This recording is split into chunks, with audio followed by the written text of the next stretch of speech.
রাত্রিবেলা থালা বাসন অপরিষ্কার করে রাখলে কি হয়? আমরা অনেকেই জানি না, জানলে আপনি অবাক হয়ে যাবেন যে রাত্রিবেলা থালা বাসন অপরিষ্কার করে রাখলে কি হয়।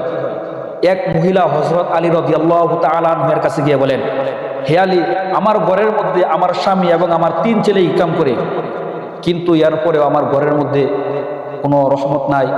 একের পর এক অভাব অনটন লেগেই থাকে, আমার ঘরের মধ্যে কোনো শান্তি নাই, অথচ আমার স্বামী এবং আমার 3 ছেলে ইনকাম করে। হযরত আলী রাদিয়াল্লাহু তাআলা আনহু বলেন, হে মহিলা, তুমি কি রাত্রিবেলা খাবার দাবার শেষ করে থালা বাসন অপরিষ্কার করে রেখে দাও? ঘরের জিনিসপত্র কি তুমি অগোছালো করে রাখো? মহিলা বলে যে আমরা সারাদিন অনেক পরিশ্রম করি, রাত্রিবেলা খাবার দাবার শেষ করে আমরা থালা বাসন পরিষ্কার করি না, আমরা সকালে পরিষ্কার করি। হযরত আলী রাদিয়াল্লাহু তাআলা আনহু বলেন, আমি রাসূল সাল্লাল্লাহু আলাইহি ওয়াসাল্লামের কাছ থেকে শুনেছি যে প্রতি রাত্রে প্রত্যেক ঘরের মধ্যে একটা করে ফেরেশতা আছে, আর ফেরেশতা এসে তার সারাদিনের রুজি রুটির ব্যবস্থা করে যায়।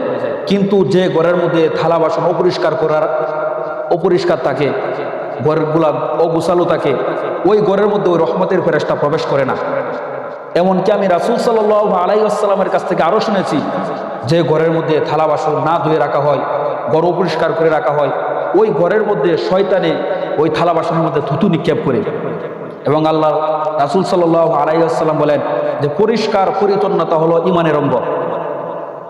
এমনকি বর্তমান বিজ্ঞানী আমাদেরকে জানিয়েছে যে ঘরের থালা বাসন অপরিষ্কার করে রাখা হয়, এটা অনেক সময় যাওয়ার পর ওই থালা বাসনের মধ্যে এক প্রকার ব্যাকটেরিয়া, এক জীবাণুর কারণে অনেক ময়লা আবর্জনা তৈরি হয়, আর যেটা মানুষের শরীরের জন্য অনেক ক্ষতিকারক। এজন্য মহিলাকে বললেন যে তুমি ঘুমানোর সময় থালা বাসন পরিষ্কার করে ঘুমাবা। মহিলা এই কথা শোনার পর তিনি পরিষ্কার করে রাখলেন।